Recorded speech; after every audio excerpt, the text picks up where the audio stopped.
If you compare images of Akhenaten with other depictions of pharaohs, you'll notice that Akhenaten looks very different. In 2010, a team of scientists in Cairo finished a project that had been building for years, and when they finally looked at what they had made, several of them went quiet.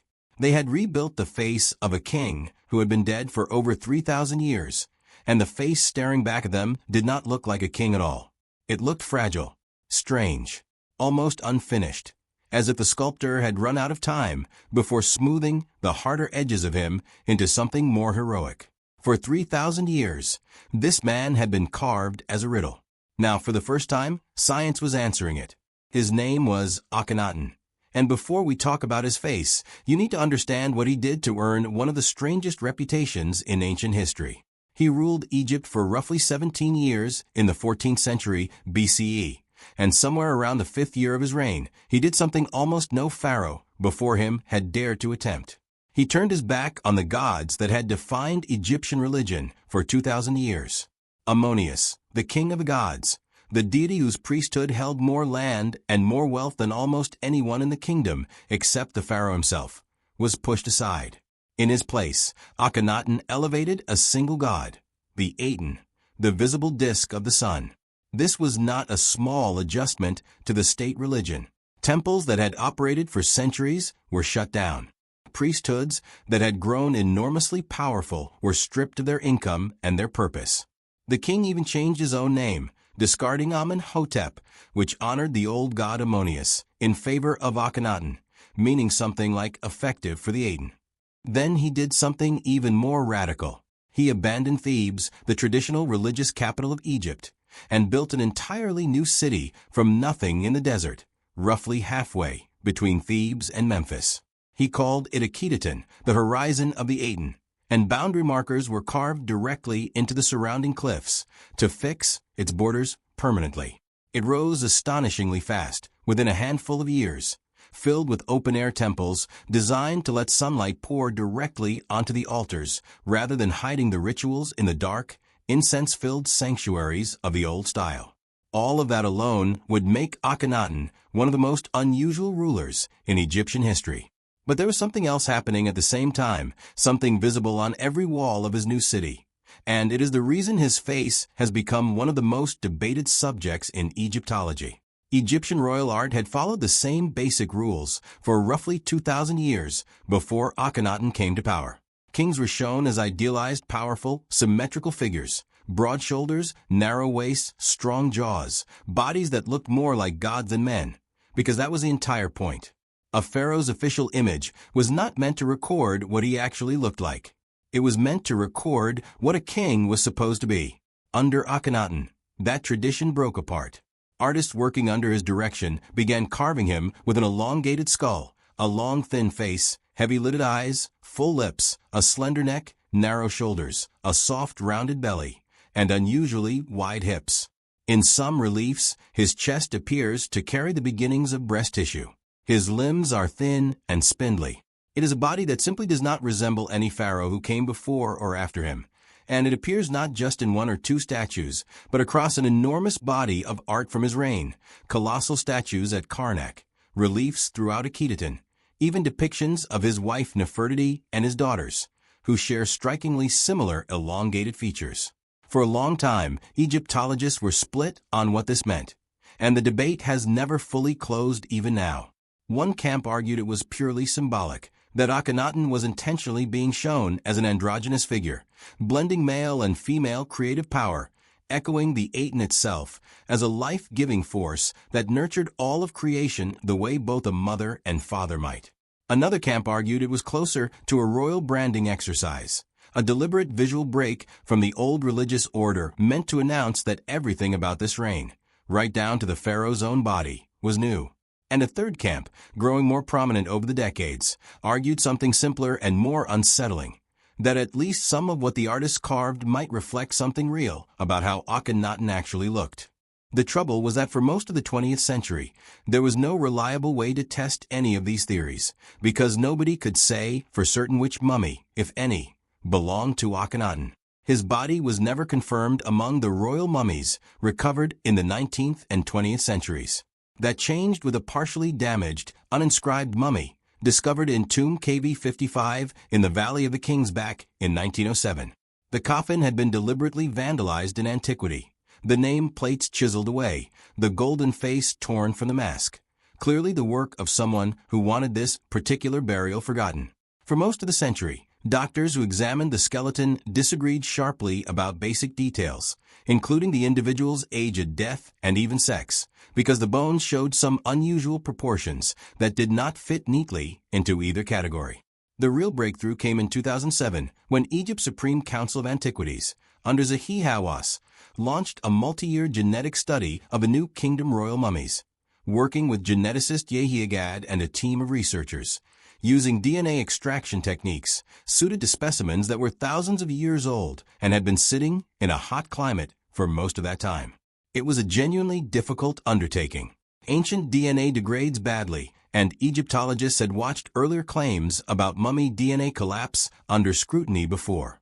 So the team worked cautiously, sampling from dense bone and teeth where genetic material survives best, cross-checking results using multiple independent laboratories, and testing 11 mummies believed to be connected to the family, including KV55, the mummy known as the Younger Lady, found in a side chamber of tomb KV35, and the mummy of Tutankhamun himself.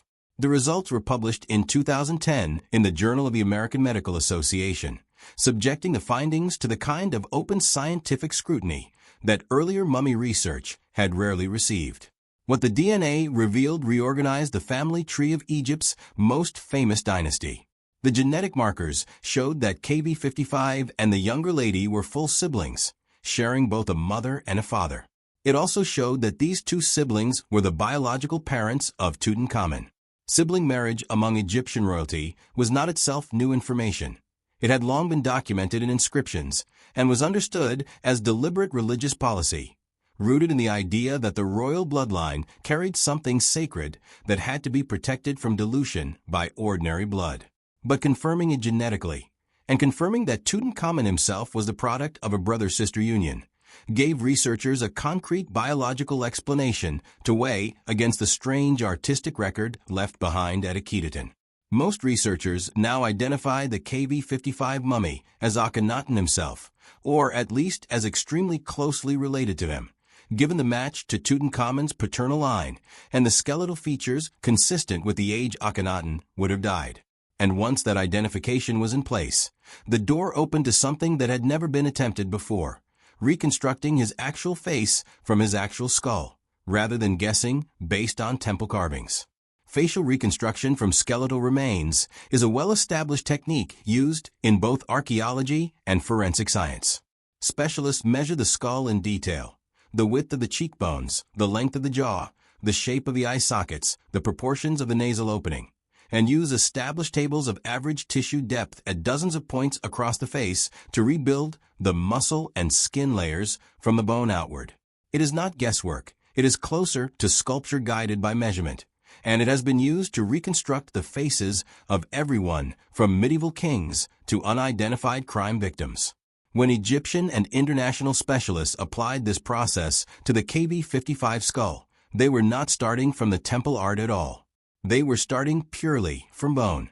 What emerged was a face that was noticeably slimmer and longer than the traditional square-jawed image of a pharaoh, with a somewhat elongated cranium and refined, almost delicate features. It was not the exaggerated, otherworldly figure from the temple walls, no dramatically swollen hips or breasts, because those are traits of the body, not the skull, and reconstruction technique can only work from what the bone actually shows. But the shape of the head and the structure of the jaw and cheekbones were recognizably consistent with what the artists at Akhenaten had been carving for years. It was not an exact match to the temple reliefs, but it was close enough that the old theory, that the art was pure invention with no basis in the man's actual appearance, became much harder to defend.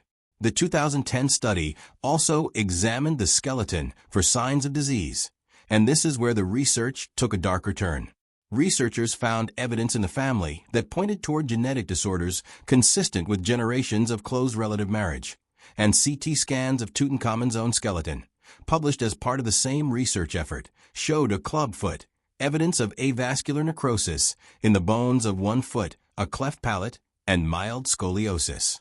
Genetic testing of Tutankhamun's remains also detected DNA from multiple strains of the malaria parasite Plasmodium falciparum, suggesting he had suffered repeated bouts of the disease, quite possibly compounding a body that was already dealing with inherited health problems. None of this proves precisely what medical condition, if any, affected Akhenaten's own body during his life.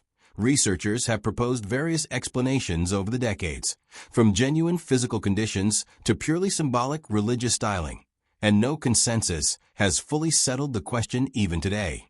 What the genetics did establish, with much greater confidence than a century of speculation ever managed, was the family relationships themselves, and the fact that repeated close kin marriage ran through multiple generations of this dynasty. That policy of sibling and close relative marriage was not an accident or a scandal hidden from the ancient Egyptians themselves. It was openly practiced and tied to religious belief.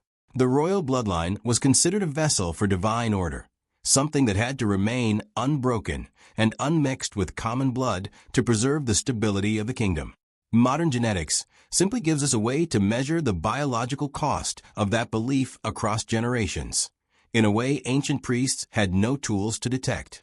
Geneticists estimate that children of unrelated parents carry roughly a 2 to 3% chance of a serious recessive genetic disorder, while children of full siblings carry a risk closer to 25%. Repeated across several generations of a family that kept marrying within itself, those odds do not stay theoretical.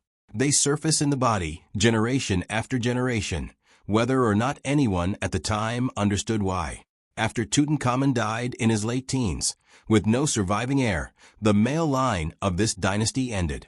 The throne passed first to Ai, an older court official with no direct blood claim to the family, and then to Horemheb, a military commander with no royal blood at all.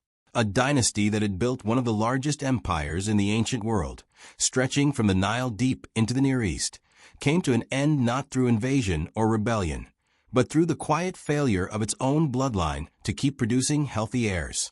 Which brings us back to that reconstructed face sitting in a lab in Cairo. It was never meant to solve every mystery about Akhenaten. Historians still argue about how much of his artistic style was symbolic, how much was propaganda, and how much reflected his literal appearance, and that debate is likely to continue for a long time yet. But for the first time, the argument had something solid to stand on: an actual skull, an actual genetic bloodline, and an actual reconstructed face, built not from a chisel following religious tradition, but from measurement and bone. 3,000 years after his own priests tried to erase his name from a record, science gave Akhenaten something no propaganda campaign ever could: an honest look at the man himself.